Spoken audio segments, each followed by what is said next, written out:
much, everybody. I'm Lane Bangeter, State Director of Trump for President. We're so excited to have Donald Trump Jr. here today in Gentry Beach.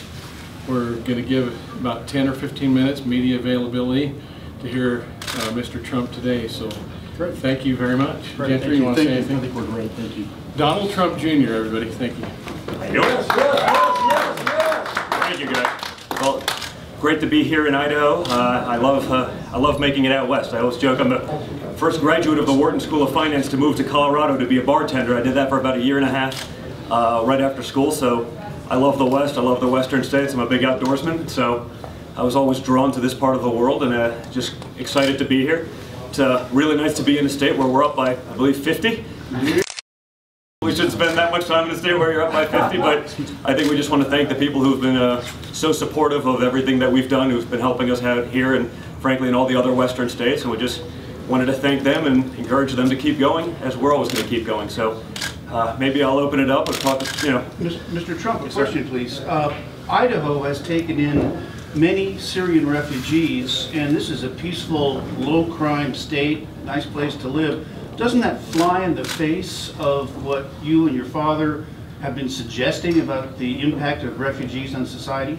No, I don't think at all. I mean, I know I've read some stuff about it lately that hasn't been as flattering, but I think, in the end, what we want is we're all for immigration, but we're all for legal immigration. I'm the son of an immigrant. My father's the son of an immigrant, but we have to be able to vet the people coming into our country. We can't do it haphazardly. We owe that to our children and to our grandchildren. We owe that to all Americans, and so until we're able to do that, and it's known, and we've been told, and everyone has said, there's no way of vetting. Right now, our vetting process consists of asking the friends of people who are coming in whether they're good people or not. I don't know if that passes any sort of reasonable smell test for us. So we're all for immigration, but it has to be done legally and it has to be done intelligently. Were you surprised by the reaction to your Skittles tweet? Where did that idea come from? No, I saw it. I thought it was it was a good metaphor, and that's all it is. But I guess I am surprised by the reaction, simply because it is a metaphor for risk and probability, and we have to be careful about those things. But I understand that I guess running as a conservative is a different standard.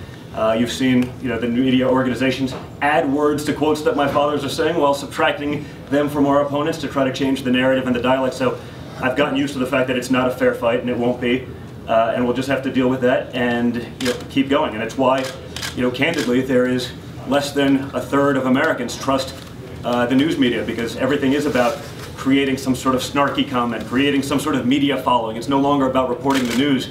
It's about controversy to get picked up. And I think that does a big disservice to the people who are actually trying to get educated and inform themselves about what's going on. Along those lines, do you have any concern that you have become a distraction at any point over the last couple of weeks of the campaign? Well, I'm not trying to be a distraction. I'm trying to point out things that have to be said. I think my father's done a good enough job with that. I think he's created some good dialogue that needed to be had, that wasn't being had because PC culture sort of forced real issues off of the table. And so I think the way he's been able to approach that and do that is force people to actually have a dialogue, and that's what this country is about. It's having that dialogue, not only having a dialogue that conforms to PC norms, but actually having real discourse. We're not a country where everything has to be in a safe space. That's not what built this country. That's not what made this country great. And I think that's why my father's resonating so well with working class, hard-working Americans, the men and women who built this country. He's giving them a voice again, and that's a voice of common sense. And candidly, common sense has been totally taken out of the equation in DC. It's, it used to be government of the people, by the people, for the people. Now it's of the elite, by the elite, for the elite. That's why all the zip codes around Washington, D.C. are the richest in the country, while the rest of the country hasn't seen a pay raise in 20 years effectively. And that's disgusting, and we got to change that. You have bureaucrats creating problems that only they can fix, making millions doing that. It's not what it's about.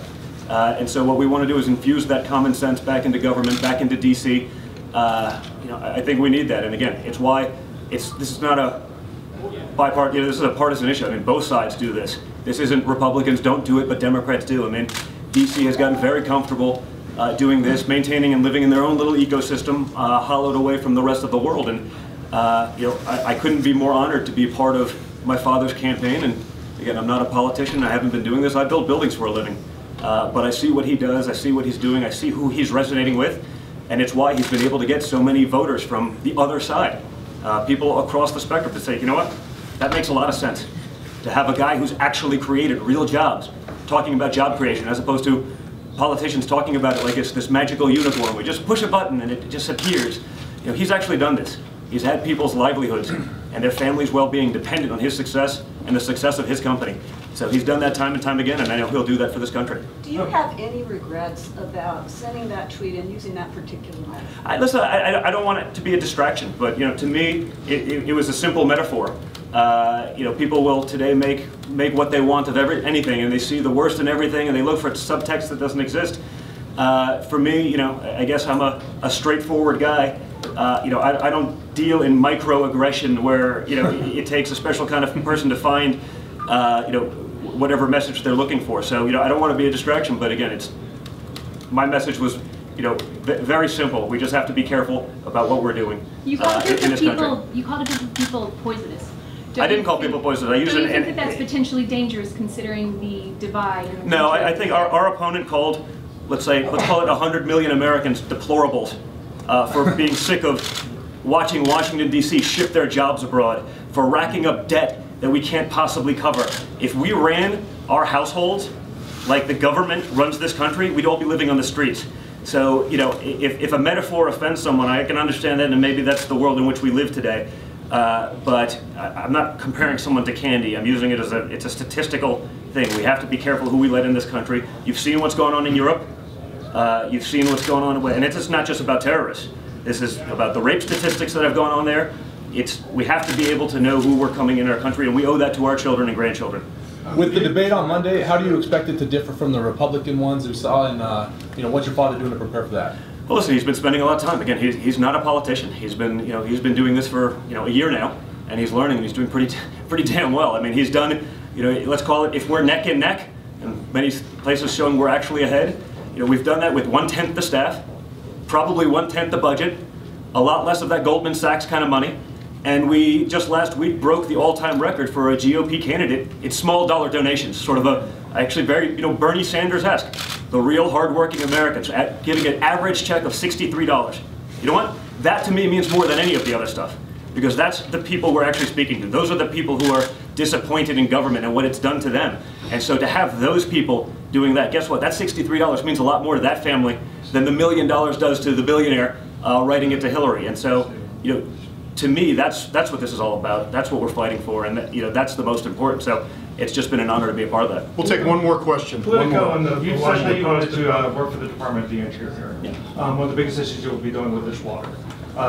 Your father said turn on the tap. What's your water policy, and how do you interpret prior appropriation? Oh, listen, you have a lot of Western issues. Obviously, you have water, you have land issues. I think we've broken away from conservative dogma a little bit on that, especially as it relates to land. In that we want to make sure that public lands stay public. I'm a big outdoorsman, I'm a big hunter. When I lived out here, that's what I hunted on, public land, and I want to make sure that, you know, the next generation has you know, that ability to do that. So we don't want to we want to encourage more involvement of the states, the people who are there. We don't want bureaucrats in DC deciding what happens on those lands, but we also don't want to haphazardly sell them to fund a budget deficit on a state level, and every state's a little bit different, where they make up a shortfall 1 minute, and then all of a sudden you never have access to those lands ever again. And so when it comes to water, would you pursue water markets? Would you follow pirate? Listen, there are a lot of. When I say I want to be involved in the Department of the Interior, I want to be involved in helping pick a great team, people who do this. You know, I build buildings in New York, but I'm also an avid fly fisherman. I sit on the board of Boone and Crockett. Is there a water policy out there? There is. We have. You can speak to the policy team as it relates to the specifics of it, but you know, we do have to balance a lot of things, and part of our land use policy is also a multi-use purpose. We have to have access, but we also have to be able to have energy. We have to be able to have grazing. And there are examples in places where people have had the best of all those worlds. And so we have to make sure we preserve that and make sure that it's available for the people. But yes, listen, the Western issues on water, it's a big one. You know, here and, you know, certainly as you go further south and west. So, you know, it is out there, and you can speak to the policy guys on that. Thank you very much. Thank you for being here. We have an aggressive schedule. Thank you very much.